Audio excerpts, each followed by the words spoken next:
In our last lecture, we looked at the gender perspective. In this lecture, the last lecture in our series on managing modern government, we are going to be looking at future prospects. What would the future of working in government look like? Recent events illustrate people's fears about the value of their work amidst the acute employment crisis, widespread talk about globalization, and what a post-COVID-19 world would look like. In this climate, there's been large redundancies and layoffs. No one denies that there's a sense of insecurity, real or imagined, in governments globally. The debate about the relative importance of its various causes is a different story. Is it a fear of the unknown in the face of the transformation of work itself, of the social value of work? Is it a shortage of jobs due to weak economic growth? Is it a deterioration in the conditions of employment brought about by unfair division between labor and capital? Let's look at the facts. Over the past 200 years, the evolution of work, labor law, and work-related institutions have not only made wage-earning employment the most widespread form of employment, but it's also turned into its standard. The very notion of work has thus become increasingly identified with the standard represented by wage-earning employment. The relative shortage of jobs experienced in recent years has strengthened the hold this standard has on us, even if more diverse forms of work has been emerging. Work and employment today has to adjust to several phenomena. First, the changing pace and nature of the integration of the world economy, which is no longer relational, based on the exchange of goods and services, but structural. The activities themselves have become internationalized. Second, the reorganization of economic activity with the growth of services. Third reality we need to adjust to is a slowdown of productivity growth. Fourth is the fact that there are new forms of enterprise and work organization, and we are seeing modern governments adapting to this reality. The fifth idea is there's a difficulty of regulating the labor market. Conversely, in the sixth concept is this notion that there's less operational systems of labor law. And finally, as we've talked about when we looked at the gender lecture, as well as the ethnic minority lecture, as well as professional lecture, is that there's changing expectations from work, especially in regards to the trade-off between income and free time. In light of this diagnosis of the present situation, the major inescapable trends for the years to come are already clear. Foremost, there's an age pyramid is being inverted with the population aging. There will be increased geographical and occupational mobility. Patterns of work are changing and globalization is becoming more pronounced. Finally, expectations and values are being transformed and new demands are emerging in relation to social identity, protection, time use, and training, and governments are not immune from these trends. There are two possible ways forward for an increasingly globalized economy. First is through an intensified international cooperation, which would help develop instruments of political action to regulate the consequences of globalization and encourage the development of a growth strategy. Or second, through a system of international cooperation which, though inadequate, lastingly commits the world economy to a disharmonizing, exclusionist, and mercantilist logic of market shares. We can argue that changes in work-related expectations and attitudes will depend on 5 determinants. The first is the values people place on work, money, and time. The second is the capacity to produce as much or more wealth with less labor. Third is the ability to invent activities which fulfill the same functions for the individual as employment, but without the characteristics of paid employment. Fourth is a readiness to accept a redistribution of income.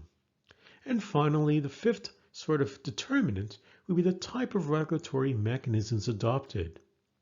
These factors in sum will determine whether present social attitudes are maintained, whether individual decisions come to predominate, whether regulation is based on collective bargaining in the conventional sense, or whether regulation through collective bargaining covers the whole package of employment, wages, time, and social protection. Future scenarios will depend on how these variables evolve.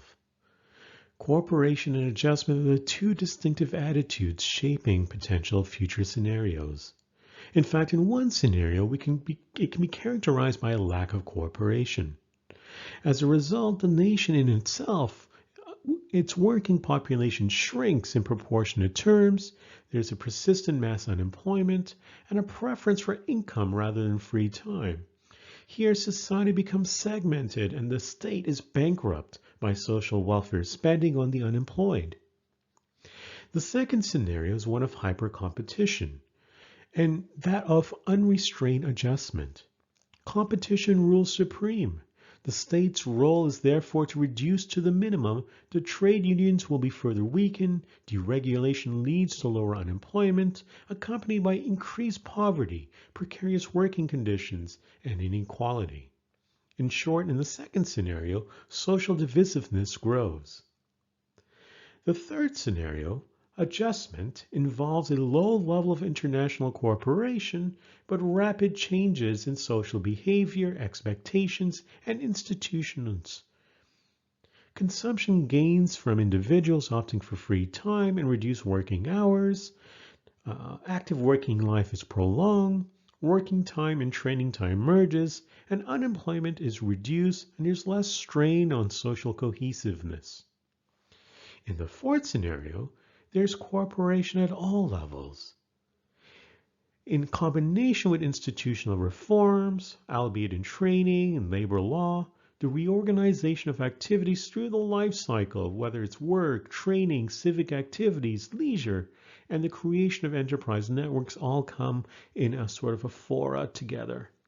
This growth makes it possible to loosen the stranglehold on short-termism and break with unemployment and economic insecurity. Irrespective of how these scenarios play out and which one becomes more dominant and which one becomes less so, there are some notable trends that will characterize the future of modern government. The first trend is a networking sort of organization. Field observation shows, above all, that the efficient organization has access to information networks, which allows it to pick up changes in its environment and to adjust quickly. Networking would make it possible to limit the economic uncertainty associated with subcontracting, for example.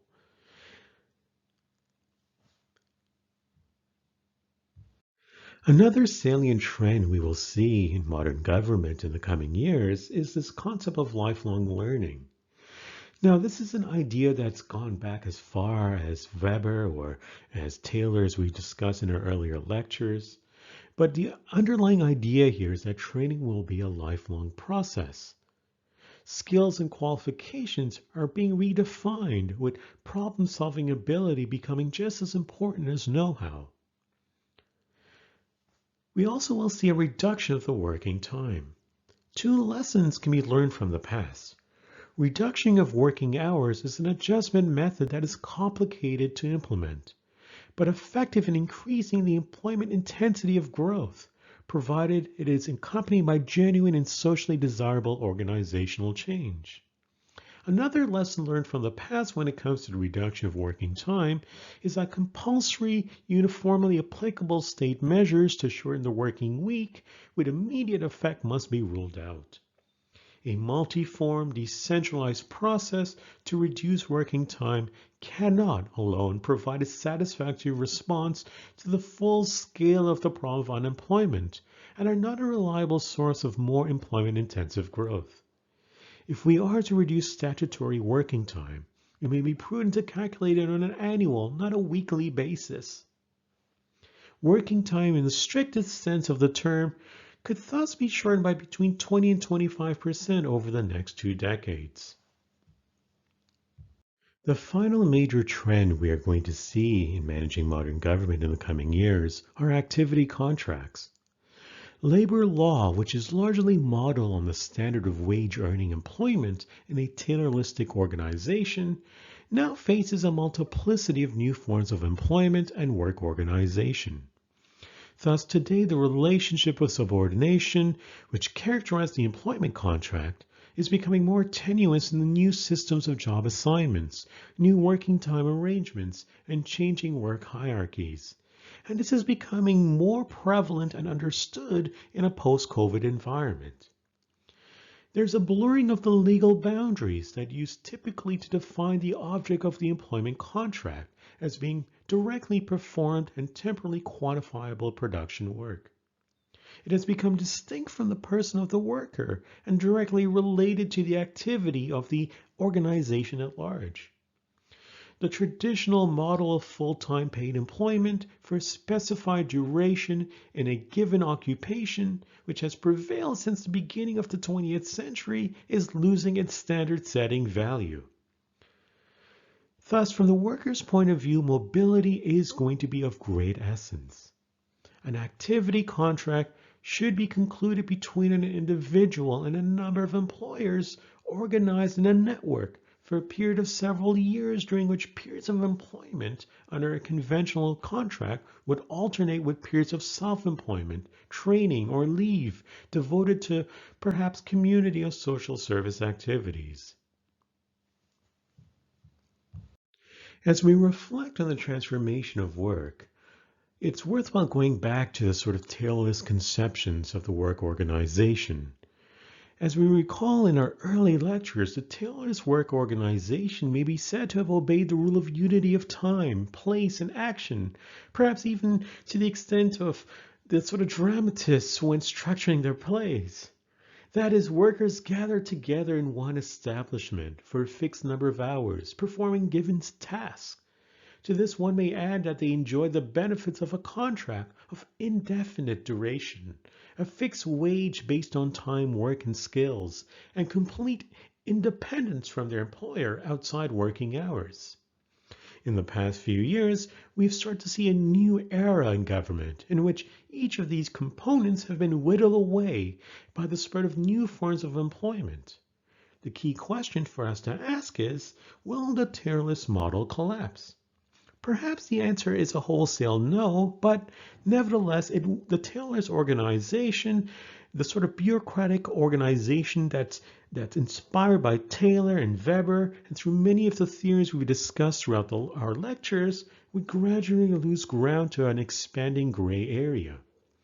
Technological innovation and organizational changes have made their presence felt at the workplace by dissociating the worker from his or her machine, so to speak. Workers at all levels are having to become versatile, but their autonomy is limited by a new interdependence with other workers and teams. The concept of qualifications or skill is gradually shifting towards that of competence. We no longer talk of the worker performing a task, but of the operative who can handle uncertainty and solve problems. This is the sort of reality that we are going to see the modern government looking like in the coming years. This concludes our lecture on future prospects, and it also concludes our lecture series on managing modern government.